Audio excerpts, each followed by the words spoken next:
নিরাপত্তা বাহিনীতে যোগ দিতে ইচ্ছুকদের প্রশিক্ষণ দেবে বিএসএফ। সংবাদ প্রতিনিধি, সোনামুড়া, 22 মার্চ। কোনো উৎসাহী যুবক যুবতী যদি দেশ সেবায় বিভিন্ন নিরাপত্তা বাহিনীতে যোগ দিতে চায় তাদের প্রশিক্ষণের ব্যবস্থা করবে বিএসএফ।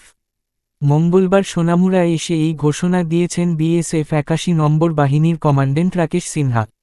সোনামুড়া মহকুমার কাঠালিয়া ব্লকের অধীন নির্ভয়পুর স্কুল মাঠে আয়োজিত সিভিক অ্যাকশন প্রোগ্রামের উদ্বোধনী অনুষ্ঠানে যোগ দিয়ে সাংবাদিকদের সঙ্গে কথা বলার সময় এই ঘোষণা দেন তিনি।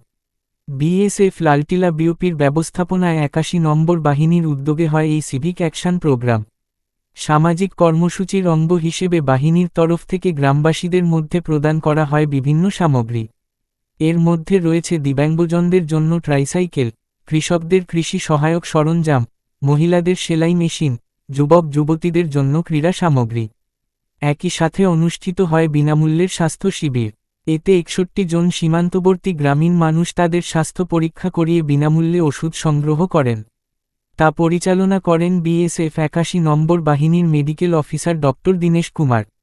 সব মিলিয়ে 1,39,830 টাকার বিভিন্ন সামগ্রী ও ওষুধ বিতরণ করা হয়। বাহিনীর কমান্ড্যান্ট বলেন, আন্তর্জাতিক সীমান্তে দেশ ও সীমান্ত সংলগ্ন গ্রামবাসীদের নিরাপত্তা নিশ্চিত করার পাশাপাশি উভয় গ্রামবাসী ও বিএসএফের মধ্যে সম্পর্ক ও সমন্বয় আরও বৃদ্ধি করার লক্ষ্যেই প্রতি বছর বিএসএফের এ ধরনের সামাজিক কর্মসূচি রূপায়িত হয়ে থাকে। চলতি অর্থ বছরে 81 নম্বর ব্যাটালিয়নের উদ্যোগে এ ধরনের আরও 2টি সিভিক অ্যাকশন প্রোগ্রাম হবে। তাছাড়া তিনি বলেন, এই সিভিক অ্যাকশন প্রোগ্রামের মাধ্যমে প্রতিটি বিওপিতে বিভিন্ন সেনা বাহিনীর নিযুক্তি পরীক্ষার প্রস্তুতিকল্পে বিনামূল্যে প্রশিক্ষণের ব্যবস্থা করা হবে বিএসএফ 81 নম্বর বাহিনীর উদ্যোগে। এই বিষয়ে সমস্ত কোম্পানি কমান্ড্যান্টদের নির্দেশ দেওয়া হয়েছে।